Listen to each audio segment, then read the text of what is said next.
and he's throttling it pretty good and on. And one of the injector stacks comes off the injector, and he catches it in midair. No, Yeah. really? Yeah. That's right, as he's flying down the right.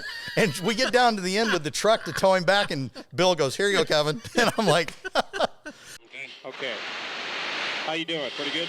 Good, I'm good. Yeah, you sound great. Okay. And we'll go to the left again. Ready? Boom. 1, 2, 3, 4. Hey, welcome to Car Guy Confessions, brought to you by ARP. I'm Jeff Smith. This is my car buddy Cam Benty and car builder Steve Strope, and we're going to tell you some stories. So we got a special episode here. We had so much fun with Kevin the last time he was here, and there were lots of stories. "No, you ran away, Steve. You went to band camp." Well, that's why he's back. He missed me. You're in for a special treat. Oh. So we had so many fun stories that we You forget I know him. There were so much stories that we didn't get to talk to, especially one, which is the tuna tank. That is. So we have to give a little bit of history around the tuna tank as to what it is and how it started, and then what you're doing with it. Okay. Well, my dad, Dave McClelland, we lived in Shreveport, Louisiana. That's where I was born. Okay. And my mom claims I'm so into cars is because they hung out at Shreve Automotive in 58 as they were turning a brand new 58 Corvette into a gasser. And so she was there pregnant. She's in the shop with solvent and everything, and that's why gasoline fumes. That's what happened to me, right? Yes, that explains many things. Anyway, in 1961, Shreve Automotive commissioned Ronnie Scrima down here in Southern California to build a Fiat Topolino for them to race. And I believe Ronnie Scrima built something like 6 or 8 of them. Sushma Shabara had one. The Mondello car was one. Car, yes. There's several. And I'm helping Zane Cullen. Oh, I know the Katati car you're Speed. talking. Yes, and I know what you're he talking reached about. out to me because he's like, "Kevin, do you know anything about this car? Your dad's name's involved," and on and on. He sent me pictures, and I went, "Yeah, that's a Scrima car." I said, "Come on down. You can take measurements off the Fiat. I can tell you how to get it back to what the guy wants, right? Cool. Because he's supposed to restore it back to period correct. Right. With what awesome. what I'm were glad they you're running, a helping him Hemi? with that. I believe that one possibly could have had a Hemi in it, but it was more. He has the body and like 2 other pieces. He has no chassis. He has nothing. And he has to replicate this car to a Hot Rod Magazine story. By the way, let me throw in a car. plug. We Please. were talking about a gentleman named Zane Cullen. He has a place up in Santa Rosa, California called Katati Speed Shop, and they're one of the best hot rod fabrication shops in the country. Zane is top shelf. So whenever they do start putting stuff online, follow along. I guarantee you it will be worth your time to watch anything Zane's putting together. Great guy. Yeah, absolutely. I mean, I was at Flowmaster for 15 years. Zane's right down shop the road. was right down the street. Right down the street. So, I mean, we were always together. We supported them. We built all their exhausts for their cars and so on. So, no, Zane is their top shelf, notch, as you said. top shelf. Period. So, anyway, back to the Fiat. So, the tank, yes, that's a whole story into itself. But anyway, the car was built in 61. They built it and put a blown Oldsmobile in it. Okay. They went to the U.S. Nationals in 1962, and they lost in the final when it broke the rear end. It had a Dana 44 rear end in it at the time. Wow. Okay. Wow. And so it traveled around in northern Louisiana a little bit. Then it went down to New Orleans, and Charlie Cruz, a friend of ours in South Louisiana, he had the car and had an injected small block in it on nitro. Nice. And raced it through the, 66 through 68-ish, right? Wow. Well, we moved to South Louisiana in 69. And my dad ran Southland Dragway, which was it was a brand new racetrack down there. Very cool. And so when we moved on from there and moved up to Lewisville, Texas, just north of Dallas. And he was then the vice president of Dallas International Motor Speedway, which was the first super track, if you will, in the United States. Absolutely. And so he bought the Fiat from Charlie, put it on a trailer, we drug it to Texas, and it sat on the trailer, right? Well, 3 months later, they sold the drag strip to AHRA. And they had the 71 Spring Nationals at Dallas. And that was my first national event I went to. Wow. And so my dad and Wally Parks were talking, and when it found out that it was sold to AHRA, my dad's like, I can't work for AHRA, and that's how we moved to Southern California. Wally hired him to come out to LA and be the head of marketing for NHRA. Okay. Okay. So we drugged the Fiat out here. And so he kept touching all of his friends in the aftermarket, so on, and getting parts and this, and Cyclone built his headers and, so on and so forth. And he and I was 13 years old. We ported cast iron big block square port heads, built a 60 over 427, right, with Hilburn injection, and put this thing all together, a B&M clutch turbo. Clutch turbo. Right? And so extremely violent. Oh, yeah. A lot of fun to drive. Smack you into the seat. It would. Yeah. It would. So anyway, we built this car. We took it out, and I showed you the picture, and I can share the picture so you guys can put it up of when Wild Bill Shrewsbury drove it the very first time at Irwindale with no body on the car, just to see if it would work. Just drive it down the track. Yeah. Well, the best part about the story is he gets to about 1,000 foot, and he's throttling it pretty good and on. And one of the injector stacks comes off the injector, and he catches it in midair. No. Yeah. Really? Yeah. That's right, as he's flying down the right. And we get down to the end with the truck to tow him back, and Bill goes, "Here you go, Kevin." And I'm like, but nice reactions. Yeah. So we ran the car as a bracket car, basically, at Irwindale and at Orange County. And we went to Palmdale back to Antelope Valley Dragway back in the day. From 74 through 76. Okay. And I got to start driving it when I was 15 years old. 15. Yeah. And how quick was this car? At the time when I started driving it, it would go 980. 980 at about 140? 136. 136. Yeah, it had 538 gears. It was singing in the finish line. Yikes. But boy, it haul ass in the first 60 foot, right? The first 60 foot, On a clutch turbo, right? So anyway. And lift the tires about 2 feet in the air. Yeah. It mattered, right? Because back then we didn't have rev limiters or chips, right? Right. You just stand on it. So you'd either hold the throttle at like $5,000 and swap pedals, or you'd put the gas pedal on the bell housing and let go of the clutch. Let fly on the clutch So pedal. if you left at $5,000, it would wheel stand. If you left it full throttle, it'd go straight out. The front tires would come up about like that and just haul ass. Wow, right? Cool. But back then, we didn't have 60-foot clocks. We didn't have 8th mile. We had none of that, right? Right. You got a handwritten E20 982 at 135 miles an hour. Here you go. Figured out the rest there's of it your for report yourself. card, right? Right. So over time, we put aluminum heads on it and did things. And the quickest I ever went was 934 at 143. And that was in 76 right before we took it apart. And this is a 99-inch wheelbase car. At the time, it was 98. 98. It's now 99. 98. You know, we stretched it. That's a roller skate. It's a roller skate with a rat motor on it. Yeah. So we had a lot of fun with it. It taught me a lot about car control, right? Oh, yeah. As I was there, we were there on a weekday, and at the time, Steve Evans was the track manager at Irwindale, and we're out there, and my dad goes, "You want to drive it?" I'm like, yeah, right? So 15 years old. Hop in the car, fire the thing up, and he goes, all he said to me is he looked at me and he goes, "Respect horsepower." That's all he said. Wow. Right? I'd been around the car. I built the car, right? Put it together with him and did a lot of it myself. Yeah. And so anyway, I go down and I go like 11s the first pass. Evans turns to my dad and goes, "He ain't scared of it." Right? And so I come driving back up and he goes, "You want to make another run?" I'm like, "Of course." Right? And he just left me in the car. Next run, I run as hard as it'd go.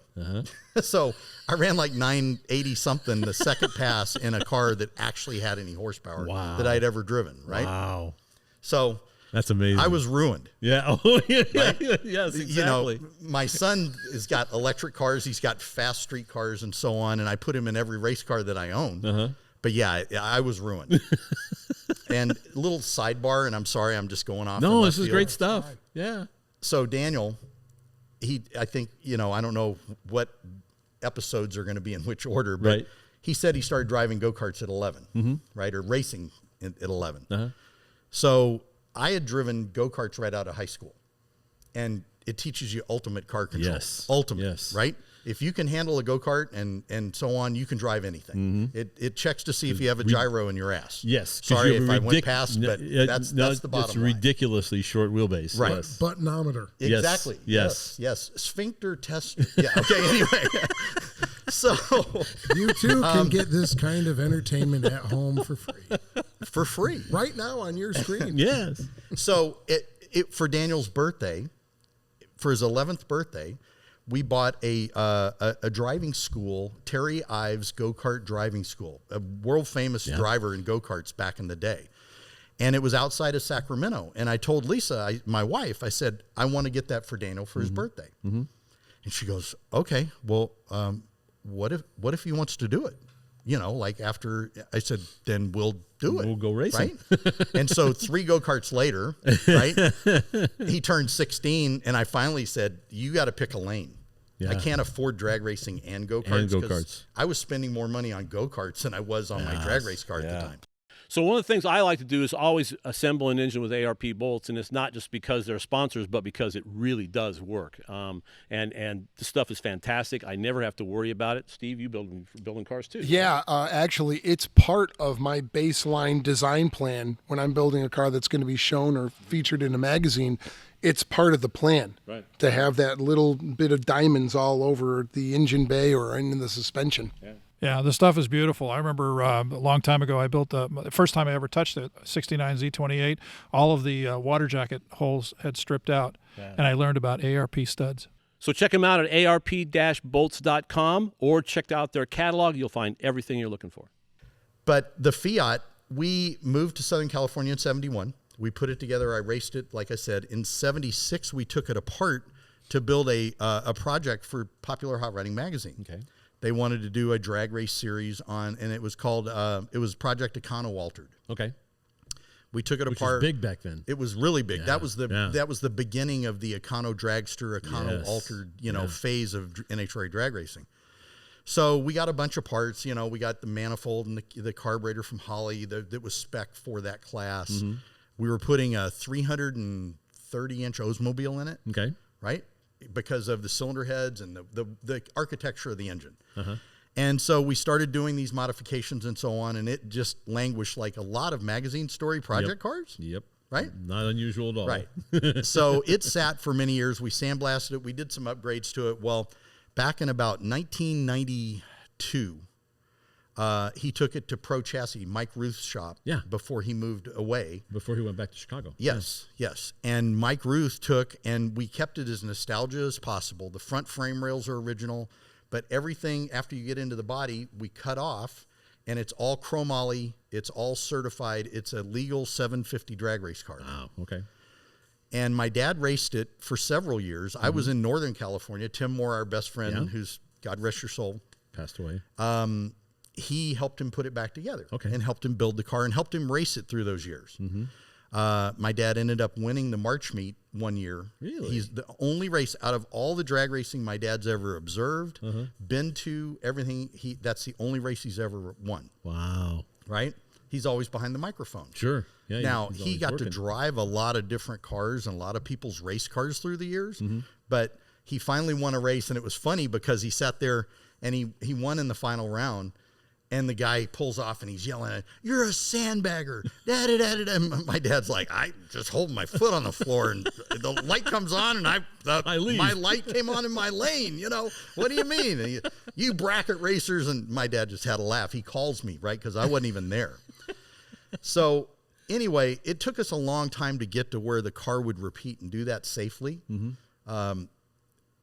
Thank God for Roger Lamb. Roger Lamb took my dad under his wing. Roger took the car to his shop and basically reworked the chassis. Because what was happening is the geometry in the front end is the front axle would droop, it would turn the front wheels, right? Because the radius rods and the relay rod were not in the same plane. Okay, right? Oh yeah. And so it would leave the starting line. He'd go out about 60 feet with the front wheels in there, and he'd come down and go, right? Yikes. And being 99 inches, it would end up on 2 wheels, and they were the wrong 2 wheels, right? They were the ones on this side. It would be this way or this way, right? And my mom watched that happen repeatedly, right? Wow. And finally, Roger helped him with the front suspension. Then I worked on the 4-link a couple times that I'd come down. And the car actually worked pretty good by the time my mom goes, "Okay, we've had enough fun," right? Before somebody gets hurt. And my dad put it in the NHRA museum. Okay. So a lot of folks got to see it, which we're very proud of and happy that a lot of people got to see the experience, read all the stuff about it and everything. Well, about 3 years ago, we finally talked my mom into letting us take it out of the museum. And I drug it home. So it took me about a year and a half to go through, upgrade the safety stuff, make it sure that it's safe and legal. And the engine had not even been turned in 16 years. Wow. And the valve springs were all compressed. I mean, there was nothing. Right. There was no. It's not going to be there for 14 years. What It'll be there for 6 months. So I bring it home, shoot some Marvel oil in all the cylinders, bar the thing over. It was free when I turned it over. Yeah. Looked in there with a bore scope, and there's no real rust or anything. Change the trans fluid, change the rear end fluid, put a master cylinder on it, right? Put oil in it, lash the valves. Fired it up. We sat out there in the front yard. Daniel's in it. And, I mean, it's like we got grins from ear to ear, right? Ah, cool. And so we proceeded to take it to Irwindale to test it for the first time. Mm-hmm. And I haven't driven it. I believe the last time I drove it was 1996. I made a run in it. So like 25 years ago. Right. Yikes. And so I get in it, and my brother's there. My dad's there. And the whole purpose of the day was to get Daniel in it after I made a couple runs with my dad there. So 3 generations of us could be there and experience that, right? Yeah. And so anyway, pull up, do a burnout, back up, put it on the trans brake, let her eat, and I go like 546 at 125 on the first pass in the 8th mile. At Irwindale, which can be an adventure. Right, yes, Okay? because it's a very narrow track. It can be, especially at the top end. At the top end, the shutdown area that goes like this. Yep. So with that, I come back. My brother is just like looking at me cross-eyed like, I didn't know you were going to run it out. I'm like, well, it was going straight. What do you want me to do? Yeah. It's like, that's what we do, right? Good. Yeah. Yeah, And so yeah. I proceeded to make the second run. We made some wheelie bar adjustments, and it went out and shook the tires. So I went back, and we plugged Daniel in, and he went 541 and 126 in his first pass in the car. So we're really having a lot of fun with the car. I want to take it out and run it nostalgia racing because, that's a lot of stuff that's going on that's still available, if you will, here in Southern California. Yes. Steve Gibbs and Cindy Gibbs. Steve was the competition director for NHRA for 20 some odd years, ran all the national events. Yes. I worked for him on the safety safari for like 7 years. They put on a race called the Nitro Revival. Okay. And they're having a race on November 6th and 7th at Irwindale. That is a 2-day race. And on Sunday, they're going to do you hear of Cackle Fest, right? Right, That they start up these fuel cars. Yeah. I'm familiar. Well, on Sunday, they're going to start every nitromethane powered car on the property at 1:00. Not just on the racetrack, but if you're in the pits everywhere, everyone is going to fire them up. Right. Yeah. So there's going to be an intense amount of noise, and any electrified folks will be very annoyed at the sound and the their symphony. eyes are gonna bleed, And too. the symphony, yes, that they're going to hear. But no, we're excited running the car. I raced it for the first time the second time we took it out, and I won the first round in the car that I had ever won because I had just made runs in it back in the 70s. Really? Outstanding. I tried to race it and red lit and did this, but no, I got the very first round win in the car. We showed up at a bottom bulb race, a non-electronics race at Irwindale that Jeff Jones was putting on. Okay. And Daniel was racing the wagon, and I'm in the Fiat, and I had no business being there. Let's be completely honest about this, right? Haven't raced the car ever in competition, since whatever. And just trying to work it out to where you could react properly, right? Slow down the reaction because it's a very fast car. Yeah. And I ended up going red second round. Okay. And Daniel went on to win the $5,000 race that day. Really? So luckily we didn't get to that point. You know, but no, it doesn't have the clutch turbo in it anymore. It doesn't. It's not just a has Turbo 400? a B&M Power Glide. Power Glide, okay. Yep. B&M has sponsored us. They've been gracious. The Spar family for, since 76, 75. Yeah, that's a long time. Yep. We've had a lot of good partners. A lot of good support. Because the history of the car, if you go back, so it goes back to 61. 61 was when the car was originally So it's built. been 60 years that car has spent on the drag strip. Yep. With a few things. There's been a few pauses, right? Yeah, well, it was in the museum for 16 years. or changing, but still, no, it's had a storied history. That's a long time. And luckily, it hadn't hit anything. See, now you they do that with regularity. Why did you Yes, just they say do. that? Why did you just say that? What do you mean? Just jinx the whole thing. No, No, I don't. Well, up I to don't now, believe in that I haven't stuff. hit What, I anything. mean, No, the machine doesn't. I believe in it fully in racing. yeah. Well, I've seen way too much. Great stuff. I mean, You have too. And 3 generations. That's Yeah. the neatest part of the whole story. Yep. You know, to me, it's like that's what's really fun. Yeah, yeah. So, and, And you got photos. We'll have to put the photos up of your dad when he was there at the test track. And yep. yeah, What that's great percentage stuff. do you run? It's just straight methanol. Sorry, there's no pop in it. Well, and who cares? Well, yeah. Sorry, Steve. Well, you were saying nitro. No, I'm saying the Nitro Revival. The right? Nitro Revival. But they have all types of nostalgia cars. Oh yeah, I know. Right? I was very fortunate enough to be involved with Steve Pluger on the Pluger Geiger Yep. Funny car. Mustang, and I helped sponsor a little bit with Garrett Bateman, the driver, and then I went with Garrett over to Les Leggett, his Nitro Pirate Corvette, and then for a little while Garrett went with this to A-Fuel dragster with a company called Hiplink, and I was involved a little bit with that. So I like the nostalgia stuff better. I love the funny cars. It's so cool up at Bakersfield at night. And it's just the baddest son of a bitch thing, man. It's so cool. Love it. Just watching them come around from the pits over, and you're sitting on the same old planks of wood. Yes. Yes. You know, There's no difference. The same splinters. At night, and you can't see the newer late model cars over there. It's You kind of squint your eyes and think. well, you don't even have to squint because everything looked right. You know, It's a time machine. Until someone, some of the guys are running the little longer stretch, more aerodynamic, nostalgia, funny bodies, but. Right. The Pluger Geiger car wasn't. It was real. Yeah. Yeah, Oh It's yeah. where It was- they ran. yeah, it is. What a great experience! I was so fortunate to be involved with those guys, and what a wonderful thing. And I know of your car, of course, but I didn't know you put it back into service. So that's really cool. So one final. I know I've rambled, right? No, it's great. But the Tuna Tank, right? Oh yeah, the name. The name.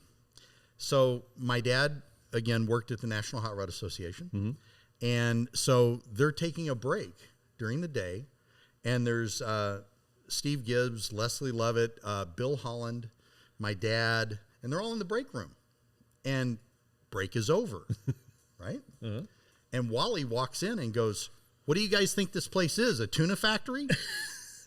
The next weekend, the Fiat was called the Tuna Tank. The Tuna Tank. And that was by Bill Holland. Bill named it. That's funny. Because it was the That's Swamp great. Devil before that, because we brought it from Louisiana. From Louisiana. Yeah, right? sure. So it had been monikered the Swamp Devil at Irwindale, right? But we're all the way up to Tuna Tank 7.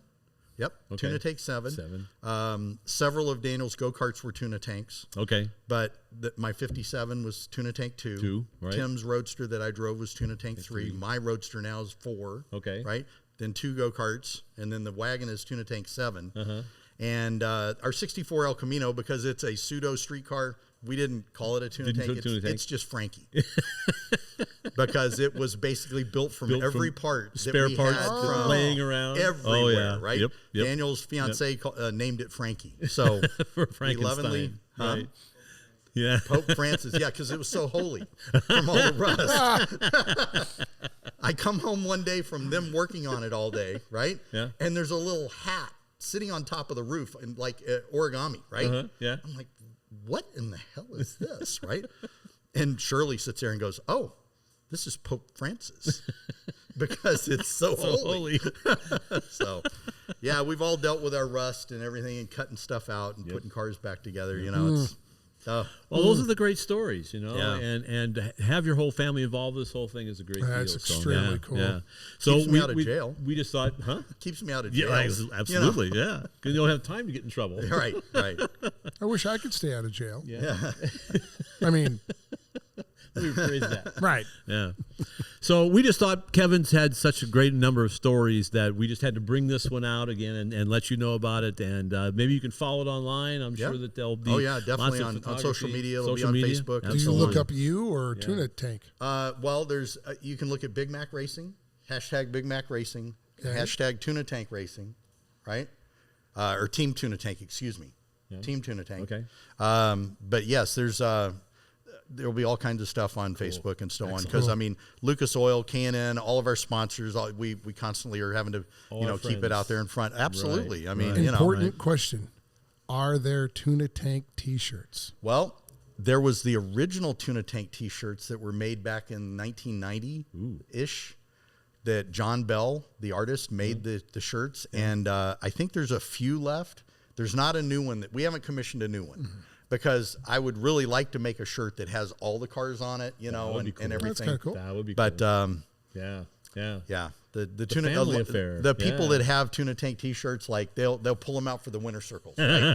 our group, Charlie Allen, he'll take, and that's the only time the shirt comes out is for when he wins a race, so he can have the Tuna Tank shirt on, right? So excellent. Yeah.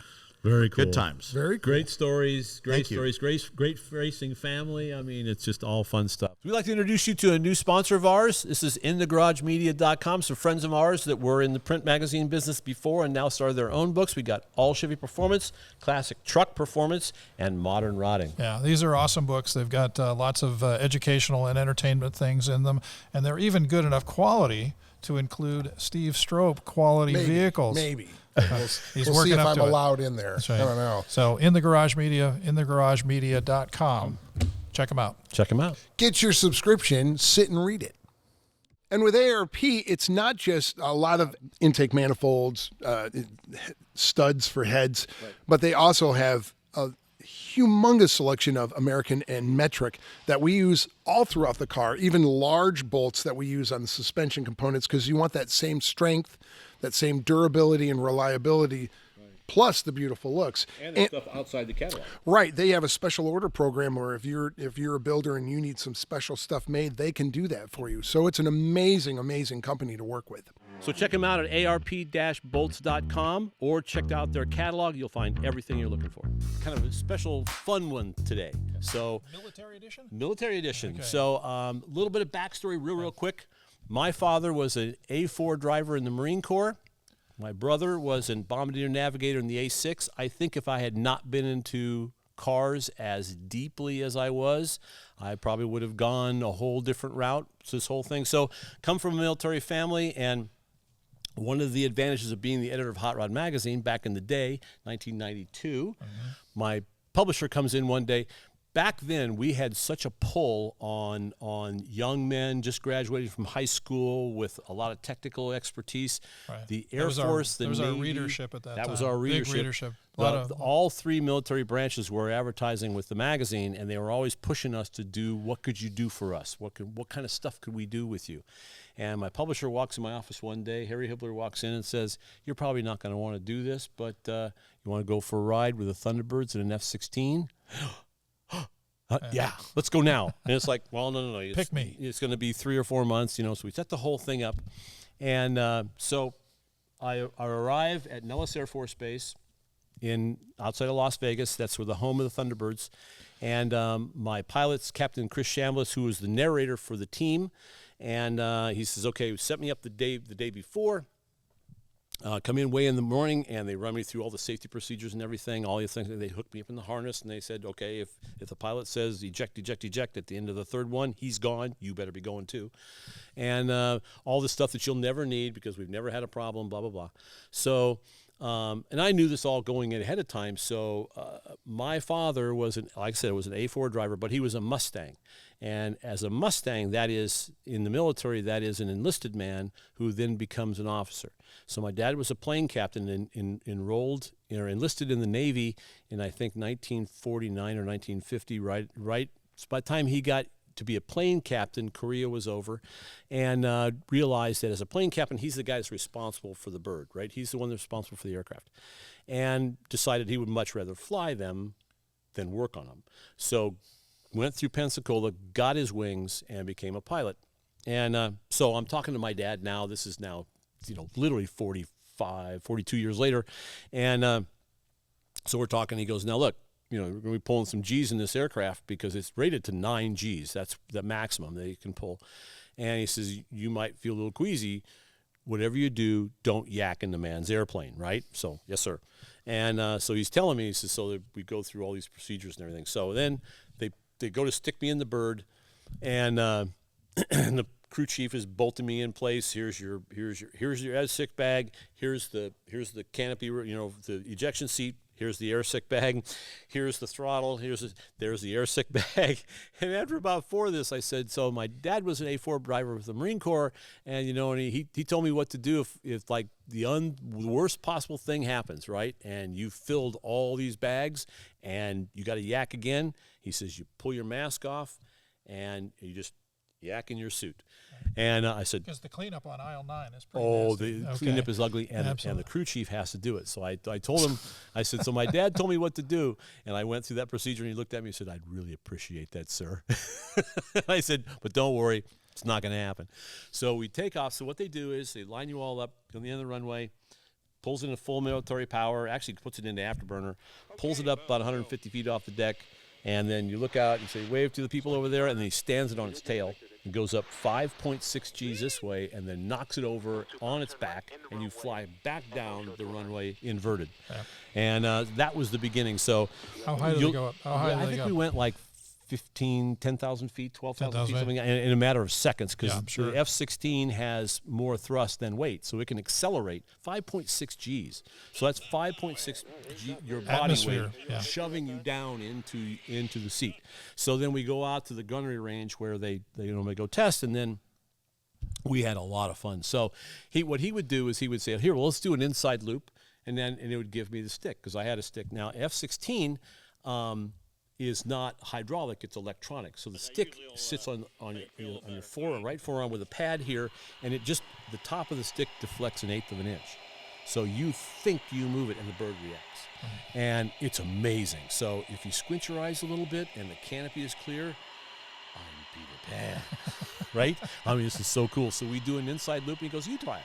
And you pull across the top, and you fall out of your seat, and then pull back positive on the way back down. He says, no, that's good.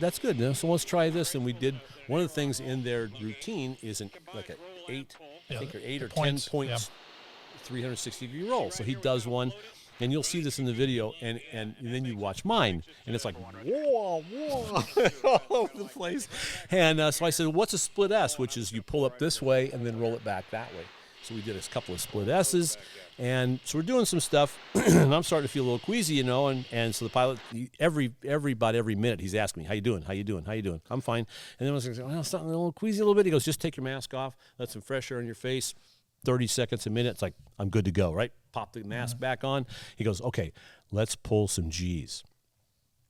Okay, so what we do. And we have video of this, right? This will be showing. Now the video doesn't really show you very much, because you can't experience what's really going on. So it doesn't really look like much. But he says, here we're going to do, we're going to put it into a left-hand turn, put this thing into afterburner, and then you just pull and stick as hard as you can. And we'd walk through all these things ahead of time. And the only thing that I didn't do right was I always drive with my head forward. I always have, because if I drive like this, I'm going to fall asleep in 3 seconds. So I had my head forward. Well, start pulling on the stick, man, as hard as I can. And at about 6 Gs in the video, it looks like I pass out, because my head goes boom.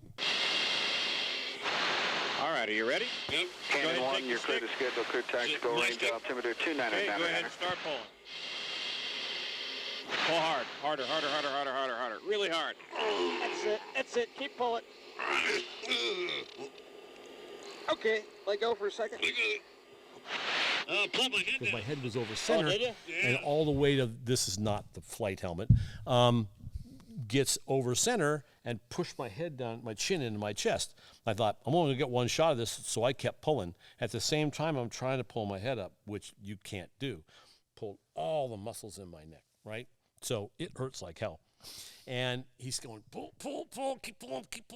We get to 8.9. He goes, okay, get it, lift. So I lift off it, and he goes, man, we only got to 8.9. And I'm thinking, that's pretty good enough for me. Yeah, that's pretty good. And he goes, we really need to see 9. How you doing back there? I'm fine. I knew if I told him I hurt myself, we're done, right? We're going to go home. So. You'll feel that one tomorrow. Yeah. Are you all right? Yeah, okay. Okay. It's just like I was trying to keep my head up, and once it went over, there was no pulling it back. Yeah, okay. Well, we got up to 8.9. Really? Yeah. Cool. You can see it in the HUD. You want to do 9? Yeah. Figured you would. Okay. Yeah, I wasn't ready for that. Okie doke. Yeah, just go ahead and set your head back. I mean, short of an arterial bleed, we're not going home until he says it's time to go home. So it's like we really need to see 9. He's got a tattletale on his heads-up display that says 8.9. Okay, we'll do it again. He goes, I told him what my head went forward. And he goes, oh yeah, you'll feel that in the morning. Oh yeah. So put my head back. I mean, just full on this thing, right? And he's counting it off, right? And it feels like there's a Volkswagen sitting on my chest, right? So 9 times, let's use round numbers, 200 pounds, 1,800 pounds is pushing down this way. My mask is coming down. The helmet is boring a hole in the top of my head. I can't breathe. And he's counting numbers off, right? So when I pulled it, I should have had my head back further. Yeah. In fact, if you go ahead and lay it back in the seat if you want. Okay. Okay, you ready? Yeah. Go ahead. You got the stick. Go ahead and pull whenever you're ready. Pull hard. Harder. Pull really hard. There you go. Keep going. Okay, I got it back. And we're wearing a G-suit. So a G-suit is like a boa constrictor around your thighs and your chest. And as you pull G's, it bleeds pressure off of the stages, the compressor stages, and bleeds it into your, so it's like this thing is squeezing the snot out of you, and that's to keep the blood in the top half of your head, because what will happen is the highest blood flow in your entire body is your eyes.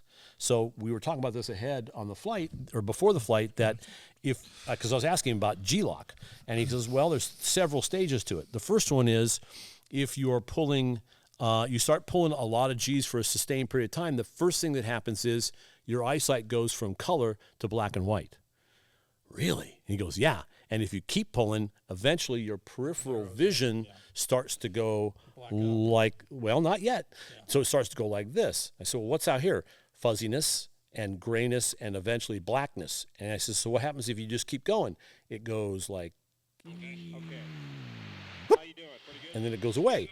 I said, then you're out. He goes, no, not necessarily. If you have, because they pull G's all the time, he says, what'll happen is you still have consciousness, but none of your bodily functions work. So you say, pull hard on, and your hand just goes, no, sorry, call back later, right? And then eventually eventually they will black out. Some people just go boom and they're out. I've seen some video of test flights with with pilots in training, and they just black out and boom, it's over. We were up there for probably a second and a half, something like that, and I'm just like, I can't breathe. And we get 9 G's, okay, lift, right? So. And he goes, excellent, we got 9 G's. He says, what else you want to do? So we did a couple other things, and he goes, hey, you want to do a simulated bomb run? Yeah. So there's this, in the gunnery range, there's a ridge line. It's maybe like, 3,000-4,000 feet. He goes, okay, here's the scenario. Bad guys are over here in the valley, and we're going to bomb them. So what we're going to do is we're going to come along the backside. So let's say this is the ridge line. Come on the backside below the ridge line, right up against it, and then the target is here. We're going to pop up, roll inverted, acquire, and this is dumb bombs. This is not smart bomb stuff. So we're going to pop up, roll inverted. So now you're looking at the target upside down forward, roll it so it's not inverted anymore, acquire the target, pickle your bomb, pull off to the right, come back around, and come back down the ridge line. 5 seconds. No one, dude, we got to do this. He goes, okay. And so we're right along the ridge line, and it looks like I can reach out and touch it. Oh, I mean, this is...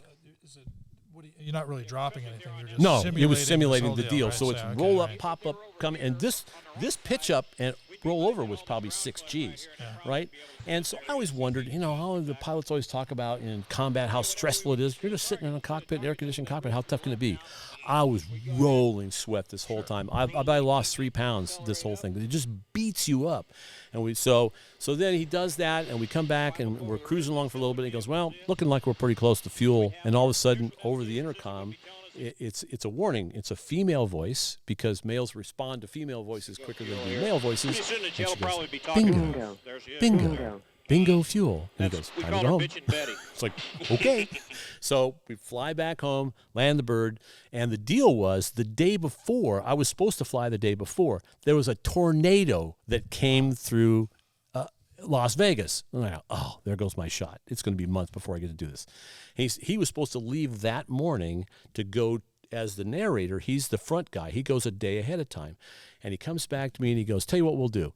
This is before we did the flight. He says, I'm going to meet you here at 8 o'clock in the morning. We'll get you in the bird right away. And then I'll bring it. We'll land. We'll do all this stuff. And they'll hot refuel me right here on the flight line. And then I'll split out of here. And I'm thinking, okay, I'm going to get it, bing, bing, bing. Okay, thanks, bye. And then, but no, we went through the entire load of fuel. Because Bitchin' Betty came on and said, bingo fuel. So, Betty, that's her name? Bitchin' Betty. Okay. Bitchin' Betty. Nice. And I don't know that's what they call her now, but that's what her name back then was. And so we land, and the sergeant that's kind of showing me around and stuff, and she said, after, because now we do this precision. So anyway, the bottom line was why they wanted me to pull 9 and not 8.9 was, he says, I kind of beat you up a little bit because I wanted you to hit 9. Here's why. And he hands me a pin. A cloisonné pin that says 9 Gs on it. And you get it from General Dynamics, but only if you pull 9 Gs. He says, I wanted you to have the pin. And I was like, this is so cool. That's awesome. Right? So I have a photo of it that you'll see. And it's on the back of the helmet. and so I had my buddy Scott Sullivan paint a Simpson helmet for me in the shape of the Thunderbirds paint scheme with Hot Rod Air Force 9 Gs. And I wore this when I did top speed stuff at not the Silver State, but the Pony Express race with my Chevelle, 168 mile an hour with this helmet. So it was quite the deal. So we get all done, and he takes off, and Captain Chris Chambliss, I looked up to see maybe I could get in touch with whatever. He's retired now. I think he retired as a full bird colonel, which is very cool. The Thunderbirds were wonderful people. We got a whole nother hour of stories that we talked about early on the way I think so. on this stuff, but it was truly a chance in a lifetime. And in fact, who's the lady that's the CBS Evening News with Laura O'Donnell. Yeah. And she did the flight. And I've been thinking about sending an email to her and say, so if you went for the Thunderbirds, if you pulled 9 Gs, 2 questions. Did you yak? Number 1. And if you didn't, good for you. My guess is you didn't. You look kind of tough. And number 2, did you get the pin?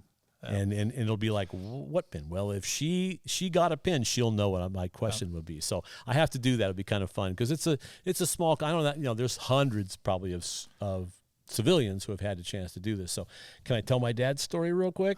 Sure. Yeah. Not a problem. So as I mentioned, my dad was an A4 driver in the Marine Corps. So my parents got divorced. He's stationed in on the East Coast in Massachusetts. We moved back to my parents' original home in Boone, Iowa. And this is, I think, about 1965 or 66. And my dad has to fly an A4 from South Weymouth Naval Air Station in Massachusetts to Yuma, Arizona. He's got to transport this bird. So he sets up a flight pattern. So he stops and refuels in Chicago, and then sets the flight, because he has to do a flight plan through Boone, Iowa, which is kind of odd because it's not a straight shot. And this comes into play later. So in the meantime, he calls his mom, my grandmother, and says, have the kids come over and stand in the backyard, and I'm going to fly over the house, right? So I got 4 brothers and sisters. So my grandmother gives us little tea towels, and we're facing north from her backyard, facing north. He's going to come out of the northeast. So my sisters are asking me, do you think he'll know where he lives? I said, yeah, I think so. He grew up here, so he knows exactly where he lives. And what do you think he's going to do? He'll fly over and waggle the wings and then take off. That's plenty cool, right? No. What we got at that time in the 60s, the Blue Angels were flying the exact same aircraft, A4 Skyhawk, as what my dad was flying. And so he goes, you want to see the Blue Angels show? I'll give you a Blue Angels show. We got an abbreviated version of the air show that the Blue Angels give you. So one of the he comes over the first time, right? Comes back around. one of the things that the Angels do, I think they still do this as part of their demonstration, is what's called a dirty roll. And a dirty roll is flaps down, gear down, hook down, right? At just above stall speed, and you do a roll, right? Yep. It was spectacular. And he's up 500, 600, 700 feet. The town thinks this is Boone, Iowa, 13,000 people in the middle of sleepy old Iowa, and they think they're under nuclear attack. So he does literally 4 passes, right? Does all this great stuff, and then finally comes back down again, flaps down so he can go slow, waggles the wings, we all wave, and takes off, right? So, of course, the Air National Guard's been alerted. We're under attack here. It's all your fault. And the Air National Guard says, A, we don't have A4s, and B, we don't know who this guy is. It says Marine Corps on it, so we suggest you call them. So FAA does a quick search, and before he can get to Yuma, they've figured out who he is, right? So he lands the bird, touches down, and rolls in at the hard stand. The crew chief goes, cut, and he raises the thing up, and here come the Shore Patrol, right? Which is the Navy version of, it may not be, probably Marine Corps MPs. He's put under house arrest, and a short version of a very long story, he has to go back to Des Moines about 3 or 4 months later and meet with the FAA, and they are livid. They want him all. They want to put him in jail. He's out of the Marine Corps. He'll never fly ever again. Anything, blah, blah, blah, blah, blah. So his squadron commander comes with him, and luckily in Boone, Iowa was a small contingent of helicopters, and let's make him a captain. I don't really know, certainly not a lieutenant colonel for a small little contingent of a couple of helicopters. So maybe it was a captain, but he was there that day, saw the whole thing, and he was invited because he was an eyewitness to this whole thing. So they give all these first person accounts, like he flew in through my kitchen window and went out the living room window, crap like that. I saw a Twister. It was in there. Yeah. There's a cow. I think that's the same cow. So anyway, they give all these accounts, and then the captain stands up and says, yeah, that's a bunch of hooey. He was never below 700 feet. If he'd had a flame out at any point, he would have been able to escape and land the thing somewhere in a field. He never put anyone's lives in danger and everything else. And the FAA says, we don't care. He's ours. And that's when his CO stood up and said, well, A, you don't have jurisdiction over the U.S. Marine Corps. We do. He's our problem. We'll deal with it. And my dad said that was the most. He did 2 tours in Nam, flying missions over Quezon, right? Nasty. He came back with a 40-millimeter hole in his port wing. He said that was the most scared he ever was. Not when the MVA is shooting at him, But it affected his career long term, correct? Yeah, it did. Because it wasn't the first time he's done crazy stuff like this. Yeah. So and because he wasn't an Annapolis graduate, he was not what they call a ring knocker, right? Which when Annapolis graduates want you to know who they are, they knock their ring on the desk, right? And they call them ring knockers. Nice. So he was not a ring knocker. He was not an Annapolis graduate. Wasn't even a college graduate. And but still, that was great story. So then after my flight, and then we'll wrap this up because I could tell stories. I got one I want to throw in at the end. Okay. Yeah. No. Okay, so the final thing was we go now it's like lunchtime, right? Because we blow through this thing really fast. So we go to the restaurant. Jim Brown is with me, photographer's with me. Nice. And we get to the restaurant. I said, I got to make a phone call. And this is before the days of cell phones. So I get the pay phone. I dial my dad's number, and it rings, and luckily he didn't pick up, right? He wasn't home. So the answer machine comes on. He says, leave a message, And I said, and it was beep. And I was like, Dad, it's Jeff. 9 G's. Click. Perfect. And when my dad passed away, there were several guys from his old squadron that said, your dad recorded that and sent it to all of his friends. Awesome. Because I had the G record in the Smith family. So. That's awesome. That's awesome. So you had some fun. I've had a couple of things that we've done. I did some work with the Blue Angels. Mm-hmm. Did a deal where we took Christopher Titus and he threw up and took his vomit and put it up on eBay.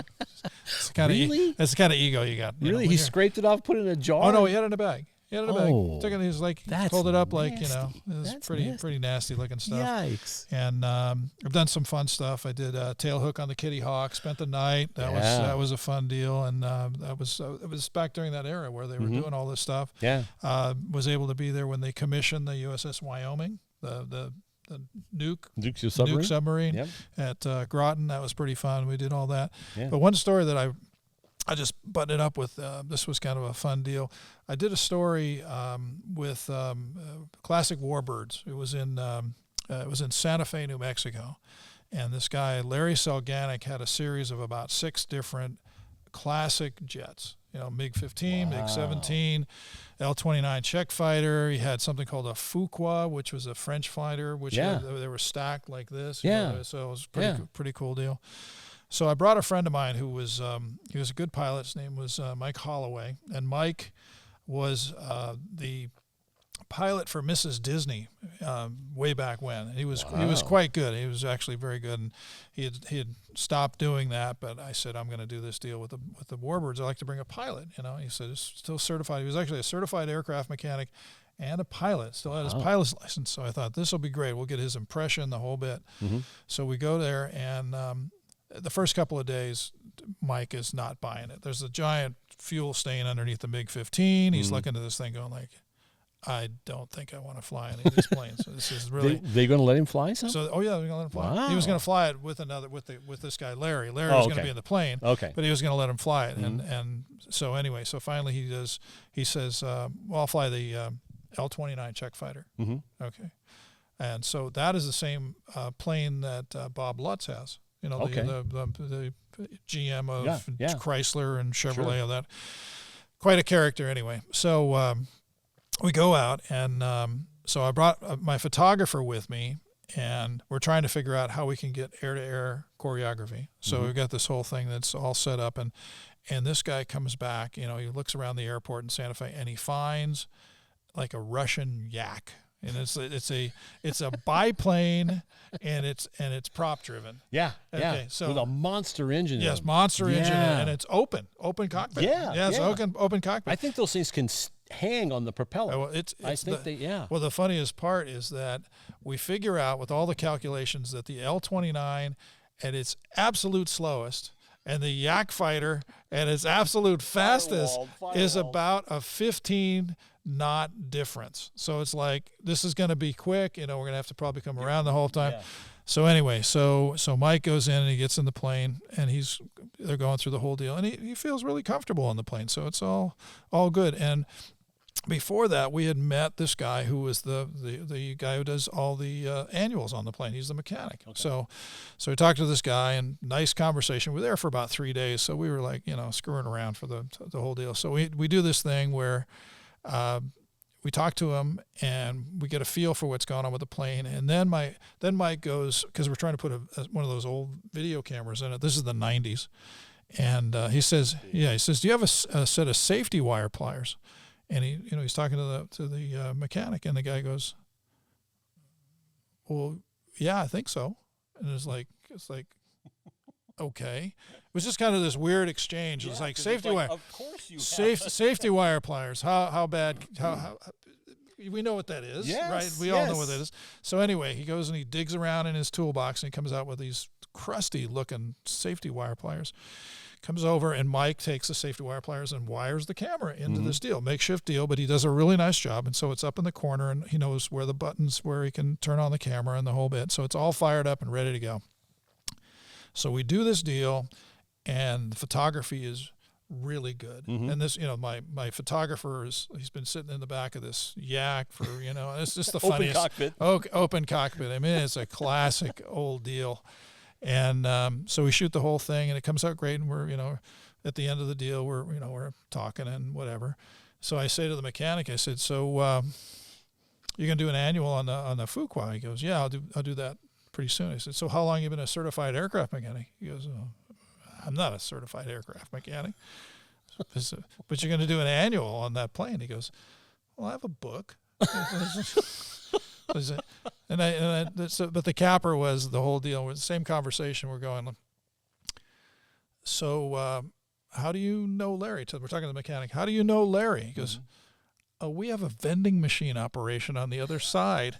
So he was the vending machine mechanic who had worked on all these planes, and Mike's face just went white. It was like, whoa, where do you put the quarter in this plane? It's like, but that was the funniest deal because he just went, he just I remember his face being just like, yeah, it's like he's the vending machine guy that made this plane fly. So anyway, but we got a bunch of. That's a great story. But lots of fun stuff. So you never know who the mechanic is. Yeah, that's right. If they don't know what safety wire pliers is, don't get in the plane. Don't get in the plane with them. Yeah, that should have been the first clue right there. It's like, dude, pretty you fun. should know what these are. Pretty fun. Well, good. I love the story. People will get a chance to see your video and vicariously enjoy that throll. I almost got with the Blue Angels after that whole deal with Titus. I almost got to go, but it happened on January 17th, because the Blue Angels are only in El Centro the month of January. The rest of the time they're in. They're on the road. They're in Pensacola. Okay. And Capra was that was the day of the earthquake in '94. That was my day. Chaos ensued after that. Yeah, I picked a good day. Yeah. Anyway, I'm glad to hear your story. Yeah, this was a lot of fun. So So it's a little bit. It's not automotive, but we have a good time, and it was the ultimate hot rod ride, literally the ultimate hot rod ride. Because where else are you going to pull 9 Gs twice? So thanks for watching, and if you like what we're doing, support us the whole thing. Talk to ARP. You can go up on their website, arp-bolts.com, and we'll just keep cranking these things out for you.